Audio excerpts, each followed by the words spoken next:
अस्सलामु अलैकुम वरहमतुल्लाहि वबरकातुहू। मुअज़्ज़ज़ सामीन किराम, वो काम जो उलमाए किराम को करना चाहिए था, वो काम जो पीरान इज़ाम को करना चाहिए था, लेकिन आज हमारी कौम के रहनुमा वो काम कर रहे हैं। कौन सा काम? आप तमामी हज़रात बखूबी इस चीज़ को जानते हैं कि इम्तियाज़ जलील साहब ने 23 सितंबर को जो रैली निकाली वो काबिल तारीफ़ है, दिल से उनको सलाम है। मैं तमाम ही मुसलमानों से गुजारिश करूँगा कि ऐसे लीडर के साथ में कदम ब कदम साथ चलते रहो। मेरे प्यारे इस्लामी भाइयों, ऐसे पुरफतन दौर में नामूसे रिसालत के लिए अपनी आवाज़ को उठाना ये बहुत बड़ी बात है। इसके लिए एक बहुत बड़ा जिगरा चाहिए।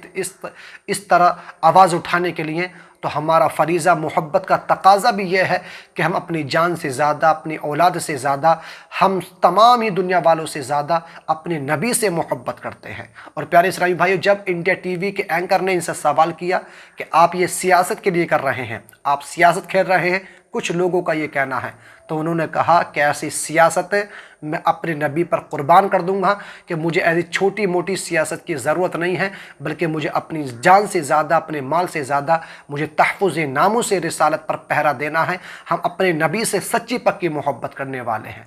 और प्यारे इस्लामी भाइयों, उन्होंने जो बयान दिया वो हैरत अंगेज़ बयान था। मैं चाहता हूँ कि सबसे पहले आप छोटा सा बयान है, जब इंडिया टीवी के एंकर ने उनका इंटरव्यू लिया तो उन्होंने किस अंदाज़ में वो स्पीच दी, वो बयान दिया, जिससे प्यारे इस्लामी भाइयों लोगों के अंदर, मुसलमानों के अंदर एक जोश पैदा हुआ है। आप इसको सुनिए, मैं भी सुनता हूँ, आप भी सुनिए।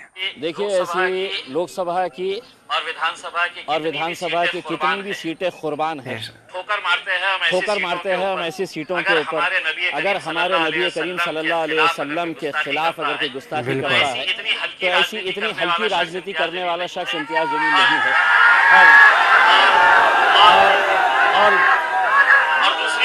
और दूसरी बात ये है कि मुझे राजनीति करने के लिए ये रामगिरी जैसे घटिया लोगों की जरूरत कभी नहीं पड़ेगी इंशाअल्लाह। मैं मेरे तौर के ऊपर मुझे मेरे जमहूरी इख्तियार है, मैं सिर्फ ये कहना चाह रहा हूँ, ये मुल्क में कायदा है, कानून है और ये संविधान है।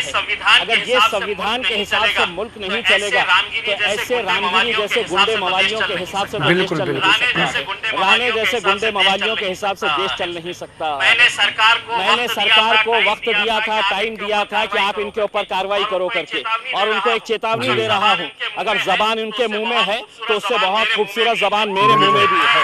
जिस दिन मैं इस्तेमाल करूंगा, जिस दिन मैं खोलूंगा अपनी जबान, तो कोई इनके पास अधिकार नहीं रहेगा मेरे खिलाफ भी कार्रवाई करने के लिए, क्योंकि कायदा कानून सबके लिए बराबर है। उनके लिए कायदा अलग नहीं हो सकता है और मेरे लिए अलग नहीं हो सकता है।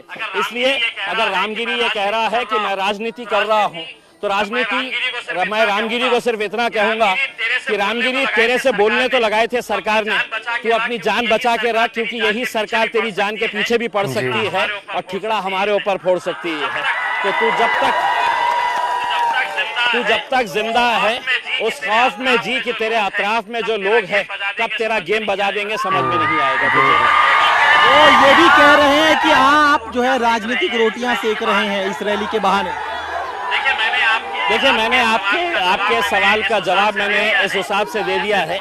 ऐसे 50 ओहदे जो है वो हम ठुकराएंगे, हम ठोकर मारते हैं साहब ऐसी सियासत के ऊपर जहां पे आप खुलेआम हमारी जिंदगी से भी अजीम है, जिन्हें हम अपनी जिंदगी से भी ज्यादा मोहब्बत करते हैं, हमारे पैगंबर सल्लल्लाहु अलैहि वसल्लम, अगर उनके खिलाफ आप बोलेंगे और मैंने दूसरे राजनीतिक पार्टियों की तरह, नेताओं की तरह घर में बैठा रहूं और सिर्फ निवेदन देता रहूं, तो ये नहीं। मैंने भी बहुत निवेदन दिया।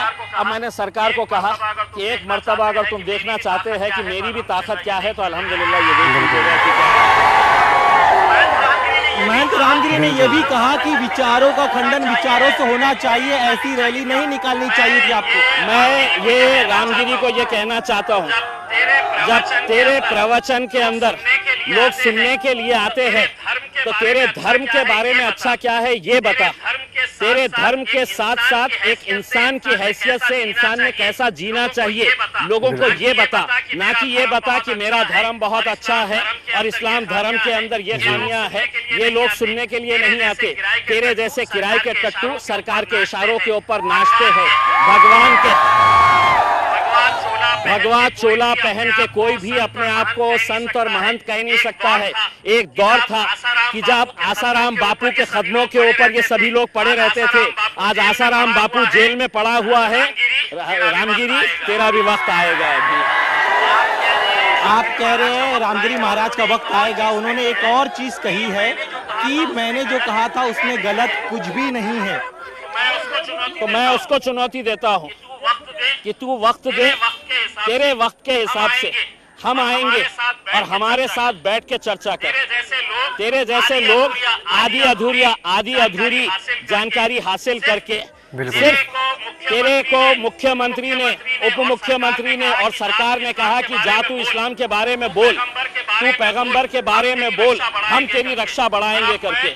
और अब मैं वो रामगिरी को ये कहना चाहता हूँ कि मुख्यमंत्री साहब, इसकी जान बचाइए, इसको Z+ सिक्योरिटी दीजिए, वरना रात में गलती से इसके कमरे में बिल्ली भी घुस आएगी ना तो ये डर के उठ जाएगा कि कौन आया है।